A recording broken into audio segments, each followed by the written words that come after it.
ہمارے معاشرے کے اندر ہمارے بچوں کو خاص طور پر پیش آتا ہے وہ ہے رفع الیدین کا۔ رفع الیدین کہہ لیں یا رفع یدین کہہ لیں، دونوں ہاتھوں کا اٹھایا جانا۔ اور ہم نے باقی سارے معاملات اور مسائل کو چھوڑ کر صرف ان جیسے چند ایک معاملات کو محل نزاع یا بحث کا ایک موقع بنایا ہوا ہے، اور بہت سارے مسائل اور معاملات ہیں، لیکن بہرطور ان چیزوں کو نشانہ بنا کر جو نوجوانان اہل سنت ہیں ان کے ذہنوں میں شکوک و شبہات یہ ڈالے جاتے ہیں کہ جی آپ کی جو نماز ہے وہ سنت کے خلاف ہے۔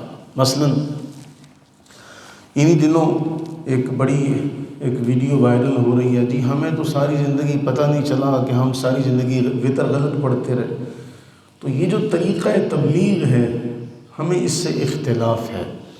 میں اس لیے قطع نظر اس کے کہ کسی کے اوپر بھی کوئی ایسا جملہ جو ہے وہ کسا جائے، کسی کی شان میں کوئی ایسی بات کی جائے، اس سے قطع نظر صرف ہمارے جو معمولات ہیں، جن احادیث پر ہم عمل کرتے ہوئے رفع الیدین نہیں کرتے، وہ احادیث ہم آج پڑھنے اور سمجھنے کی کوشش کریں گے، اور اس سارے کا خلاصہ اور جو آپ کہہ لیں کہ فلسفہ ہے وہ بھی جاننے کی کوشش کریں گے۔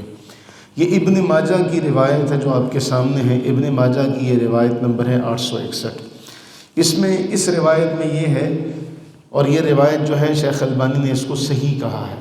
اس روایت کے تحت رسول اللہ صلی اللہ علیہ وآلہ وسلم سے یہ ثابت ہے کہ نماز کی ہر تکبیر میں رفع یدین کیا جائے گا، یعنی جتنی بار بھی تکبیر کہی جاتی اس کے ساتھ ہاتھوں کو اٹھایا جاتا۔ کان رسول اللہ صلی اللہ علیہ وسلم یرفع یدیہ مع کل تکبیرۃ فی الصلاۃ المکتوبہ، فرض نماز میں ہر تکبیر میں ہاتھوں کو اٹھایا جاتا ہے۔ تو اس روایت سے ثابت یہ ہو رہا ہے کہ نماز کی ہر تکبیر میں ہاتھوں کو اٹھایا جائے گا۔ یہ ابتدا میں ایسا بھی ہوتا تھا۔ اس کے بعد اگلی اسی کی تائید میں ایک اور روایت ہے، حضرت عبداللہ ابن عمر رضی اللہ تعالیٰ عنہما بھی یہی بیان کرتے ہیں، یرفع یدیہ مع کل تکبیرہ، کہ ہر تکبیر میں اپنے ہاتھوں کو اٹھایا جاتا۔ مسند احمد بن حنبل میں جابر بن عبداللہ رضی اللہ عنہ سے بھی یہی روایت ہے کہ رسول اللہ صلی اللہ علیہ وآلہ وسلم نماز کی ہر تکبیر میں اپنے ہاتھوں کو اٹھاتے تھے۔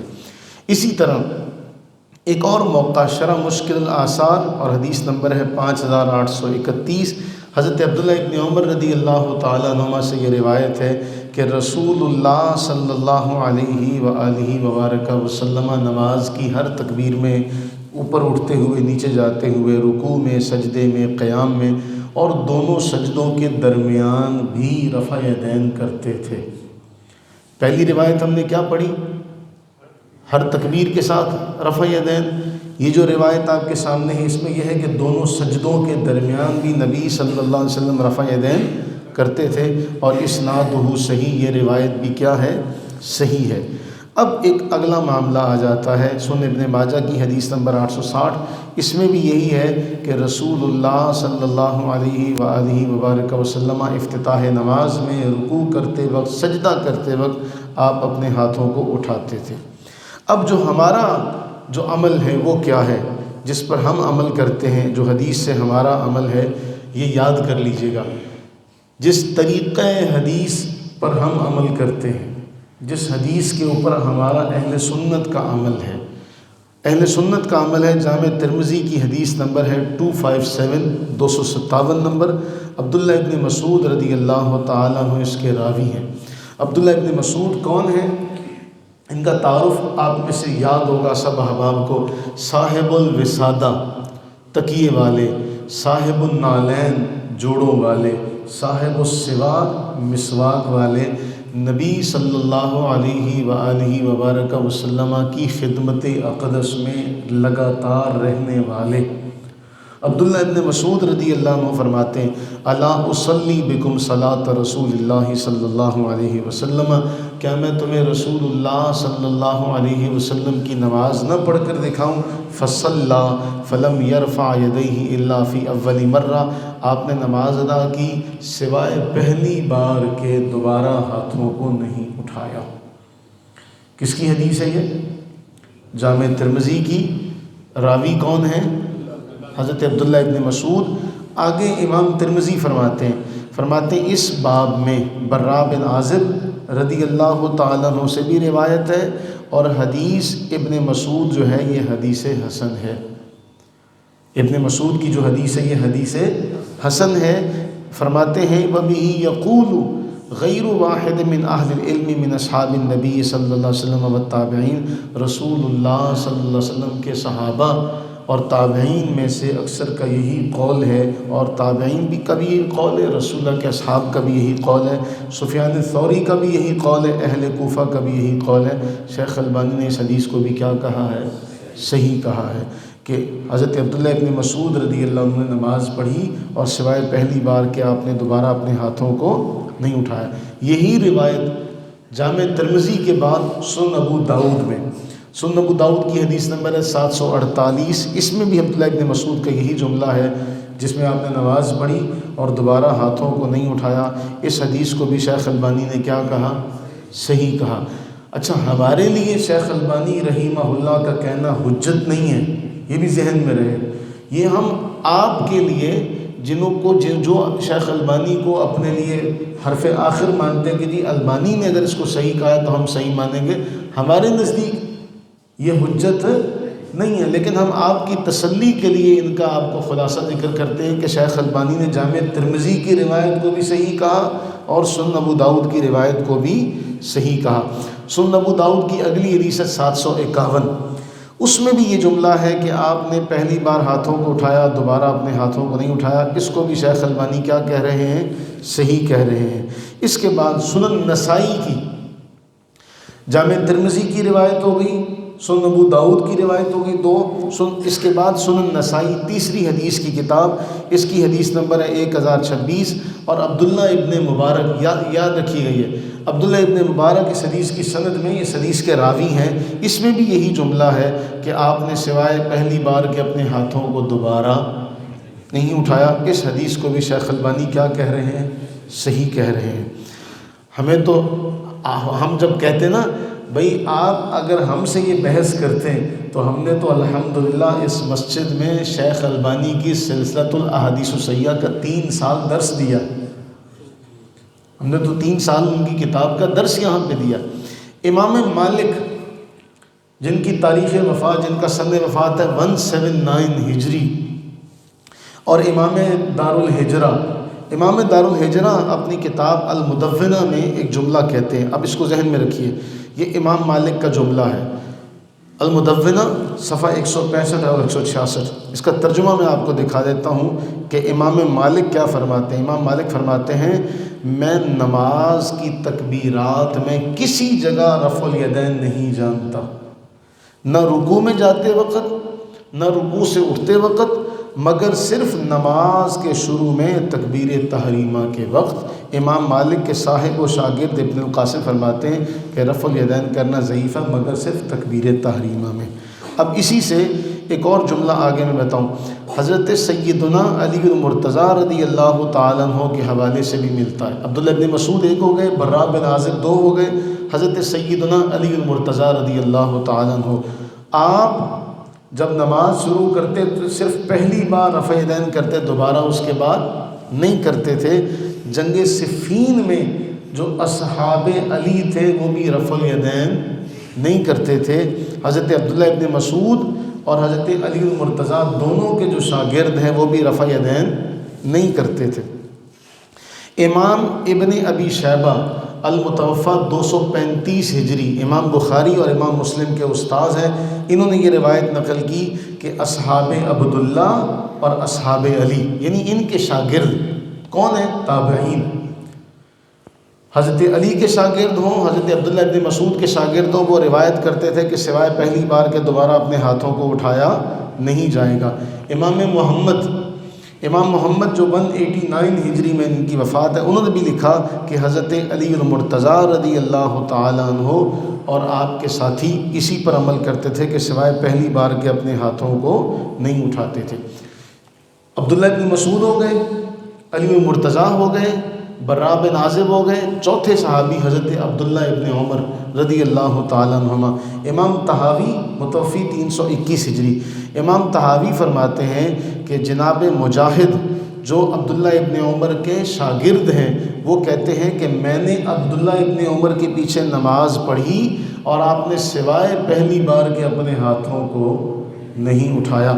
اب امام طحاوی کہتے ہیں کہ یہ شاگرد ہیں عبداللہ ابن عمر کے، اور یہ روایت کر رہے ہیں کہ آپ نے سوائے پہلی بار کے اپنے ہاتھوں کو نہیں اٹھایا، تو یہ کیسے ممکن ہے کہ عبداللہ ابن عمر رضی اللہ تعالیٰ عنہما وہ کام کریں جو اللہ کے نبی علیہ السلام کرتے ہوں، آپ نے وہ کام چھوڑ دیا ہو؟ ایسا کیسے ممکن ہے کہ رسول اللہ علیہ السلام کے صحابی وہ کام کر رہے ہیں جو حضور نے نہیں کیا تھا، یا وہ کام جو حضور کرتے رہے انہوں نے چھوڑ دیا؟ یہ کیسے ممکن ہے؟ اب اس کے بعد امام طحاوی ایک اور لکھتے ہیں، حضرت عمر ابن خطاب رضی اللہ تعالیٰ عنہ سے یہ روایت نقل کرتے ہیں کہ آپ نے بھی سوائے پہلی بار کے اپنے ہاتھوں کو نہیں اٹھایا۔ عبداللہ ابن مسعود، علی المرتضیٰ، برا بن عازب، عبداللہ بن عمر اور حضرت عمر فاروق رضی اللہ تعالیٰ عنہم اجمعین، سب سے یہی روایت مروی ہے کہ سوائے پہلی بار کے اپنے ہاتھوں کو نہیں اٹھایا تھا۔ امام ابن ابی شیبہ، اب یہ موضوع بڑا طویل ہے، میں اس کو مختصراً آپ کے سامنے رکھتا ہوں۔ امام ابن ابی شیبہ کہتے ہیں کہ امام شعبی جو بہت بڑے محدث گزرے، وہ یہ کہتے ہیں کہ سوائے پہلی بار کے اپنے ہاتھوں کو نہیں اٹھایا جائے گا۔ یہ جو روایت ہے اس کو شیخ زبیر علی زئی، جو اہل حدیثوں کے اس وقت پاکستان میں سب سے بڑے امام ہیں، انہوں نے کہا کہ یہ سند جو ہے حسن ہے، یہ سند جو ہے کیا ہے؟ حسن ہے۔ اسود کہتے ہیں کہ میں نے حضرت عمر کے ساتھ نماز پڑھی اور حضرت عمر نے سوائے پہلی بار کے اپنے ہاتھوں کو نہیں اٹھایا تھا۔ یہ امام شعبی اس کے راوی ہیں، اس آثار کے راوی کون ہیں؟ امام شعبی۔ جبکہ امام شعبی جو ہیں ان کے بارے میں ذہن میں رکھیے کہ امام شعبی کی جو ولادت ہے وہ حضرت فاروق اعظم رضی اللہ عنہ کے دور مبارکہ میں 21 ہجری میں ہوئی، اور 500 صحابہ سے امام شعبی نے ملاقات کی ہے۔ اور امام شعبی یہ روایت کرتے ہیں کہ میں نے حضرت عمر کے پیچھے نماز ادا کی تو آپ نے سوائے پہلی بار کے اپنے ہاتھوں کو نہیں اٹھایا تھا۔ اب میں بات کو مکمل کرتا ہوں۔ یہ آپ کے سامنے ہے فتاوی نظیریہ، اہل حدیثوں کا یہ فتویٰ ہے۔ اب اس میں دیکھیں کتنا حسین ترین جملہ لکھا اہل حدیث علماء نے، لکھا کہ علماء حقانی پر پوشیدہ نہیں ہے کہ رکوع میں جاتے وقت اور رکوع سے اٹھتے وقت رفع یدین کرنے میں لڑنا جھگڑنا تعصب اور جہالت سے خالی نہیں، کیونکہ مختلف اوقات میں رفع یدین کرنا اور نہ کرنا دونوں ثابت ہیں اور دونوں طرح کے دلائل موجود ہیں۔ کرنا اور نہ کرنا دونوں طرح ثابت ہے اور دونوں طرح کے دلائل موجود ہیں کہ اگر کوئی کرتا ہے تو وہ بھی نبی صلی اللہ علیہ وآلہ وسلم کے طریقے پر عمل کرتا ہے، اگر کوئی نہیں کرتا تو وہ بھی نبی صلی اللہ علیہ وآلہ وسلم سے ثابت شدہ طریقے پر عمل کرتا ہے۔ ہم کہتے ہیں دونوں ہی درست ہیں، ہم کہتے ہیں دونوں ہی درست ہیں۔ اپنے اندر دل بڑا کریں، ہمت پیدا کریں کہ آپ یہ بات مان سکیں کہ یہ روایت صحیح ہے۔ اگر ہم رفع یدین کر رہے ہیں تو نہ کرنے والے بھی دلیل پر ہیں، ان کا یہ عمل بھی ثابت ہے۔ ہم نے تو اپنا دل بڑا کر کے کہا کہ اگر ہم نہیں کرتے تو ہم کرنے والوں کو کہتے ہیں کہ بالکل ٹھیک ہے آپ کریں، یہ بات ثابت ہے حدیث سے، ہم نے تو اس کا انکار نہیں کیا، اور نہ ہم کرنے والوں کو برا جانتے۔ بلکہ میں ایک اور فتویٰ یہاں پر آپ کو دکھاؤں کہ یہاں جو نواب صدیق حسن خان بھوپالوی، انہوں نے بھی ایک جملہ لکھا کہ اگر کوئی ساری زندگی نہ کرے تو اس کی نماز درست ہے، اس کو کچھ بھی نہیں کہا جائے گا۔ بلکہ یہاں شیخ ابن باز کا بھی یہ فتویٰ موجود ہے، شیخ شیخ الاسلام ابن تیمیہ نے بھی یہ بات کہی کہ اگر کوئی نہ کرے تب بھی کوئی معاملہ اور مسئلہ نہیں ہے۔ تو یہ ایک بڑی اہم بات ہے۔ شیخ ابن باز نے بھی یہاں پہ لکھا کہ بھئی یہ ایک اگر کوئی کرتا ہے تو ٹھیک ہے، اس لیے کہ اب جملہ آپ کے سامنے ہے، دیکھیں، کلہ مستحب و سنت لیس بواجب، یہ ایک مستحب عمل ہے اگر کوئی کرتا ہے، یہ واجب عمل ہے نہیں ہے۔ تو لہٰذا اس کو اتنا وجہ نزاع نہ بنایا جائے، اس کو اتنا تعصب کا اظہار اس پر نہ کیا جائے۔ دونوں ہی باتیں حدیث سے ثابت ہیں اور دونوں ہی کرنے والے جو ہیں وہ حدیث کے اوپر ہیں۔ لہٰذا ہم یہی جملہ کہتے ہیں کہ اگر کوئی رسول اللہ صلی اللہ علیہ وآلہ وسلم کی حدیث پر عمل کر رہا ہے کسی بھی ذریعے سے، تو ہمارے نزدیک وہ محبوب ہے۔ ہم اس کو طعن و تشنیع کا نشانہ کسی صورت بھی بنانا اپنے لیے جائز نہیں سمجھتے، اس لیے ہم یہ کہتے ہیں کہ دونوں ہی رسول اللہ صلی اللہ علیہ وآلہ وسلم سے ثابت ہے۔ اللہ تعالی ہمیں اس معاملے میں فراخ دلی کا رویہ اور کشادہ روی کا رویہ جو ہے وہ اپنانے کی توفیق عطا فرمائے، ہمیں تعصب سے محفوظ و مامون فرمائے اور ہماری دستگیری فرمائے، ہمیں علم نافع عطا فرمائے، آمین ثم آمین۔ اس پر ایک اور بات میں آپ سے ذکر کرتا چلوں کہ ہم یہ کہتے ہیں کہ یہ مستحب ہے۔ میں اس پر دلائل نہیں دے سکتا، اس وقت ہمارے پاس جو ہے وقت کی تنگی ہے۔ اگر میں موٹا موٹا ذکر کروں، 4 علماء کا فتویٰ میرے پاس موجود ہے جو کہتے ہیں کہ جی رفع یدین نہ کیا جائے تو نماز باطل ہے۔ 4 کیا کہتے ہیں؟ نہ کیا جائے تو نماز باطل ہے۔ 3 کہتے ہیں سنت متواترہ ہے۔ 3 کیا کہتے ہیں؟ ایک کہتا ہے کہ جی مسنون ہے، ایک کہتا ہے سنت مؤکدہ ہے، ایک کہتا ہے سنت غیر مؤکدہ ہے، اور 5 کہتے ہیں مستحب ہے۔ 5 کیا کہتے ہیں؟ مستحب ہے۔ 3 کہتے ہیں مباح ہے۔ 3 کیا کہتے ہیں؟ مباح ہے۔ اور بعض نے یہ بھی لکھا ساری زندگی نہ کرے تب بھی کوئی معاملہ نہیں ہے۔ تو اگر یہ آپ کا اس پر اتفاق ہی نہیں ہو سکا کہ آپ کے نزدیک یہ ہے کیا، ہم اس پر اپنا آخری جو ہمارے علماء نے لکھا کہ شروع دور میں بدلتے بدلتے معاملہ یہاں تک آیا، اب دونوں سجدوں کے درمیان جو رفع یدین ہے وہ ختم ہو گیا، اس پر کسی کا عمل نہیں ہے۔ جو شروع میں کیا جاتا ہے وہ سب کے نزدیک ضروری ہے۔ ہم یہ کہتے ہیں کہ جو رکوع سے پہلے والا ہے اور رکوع کے بعد والا ہے، یا تو اس کو پہلے رفع الیدین کے ساتھ ملائیے تکبیر تحریمہ کے ساتھ۔ اگر یہ پہلے تکبیر تحریمہ کے ساتھ نہیں ملتا تو اس کا تعلق ہوا سجدوں کے درمیان والے کے ساتھ، تو سجدوں کے درمیان والا جو ہے وہ چھوڑ دیا گیا، لہٰذا یہ بھی اس کے ساتھ ہیں، ان پر بھی عمل نہیں کیا جاتا۔ تو اللہ سے یہ دعا کریں کہ اللہ تعالی ہمیں نمازی رکھے۔ اصل معاملہ تو یہ ہے نا کہ بھئی آپ اس بحث میں پڑ جائیں کہ جی وہ یہ کرتا ہے یا کیوں کرتا ہے، وہ یہ نہیں کرتا تو کیوں نہیں کرتا۔ آپ اس کے بجائے اس کو مسجد میں لائیں، وہ نماز پڑھے صحیح، اللہ کے حضور حاضر ہو، چاہے رفع یدین کے ساتھ نماز پڑھے چاہے بغیر رفع یدین کے نماز پڑھے، نماز تو کم از کم پڑھنے والا بنے، آپ مسجد میں تو کم از کم لے کر آئیں۔ اللہ تعالی ہمیں نمازی بنانے کی، نمازی بننے کی تلقین کرنے کی توفیق عطا فرمائے، آمین ثم آمین۔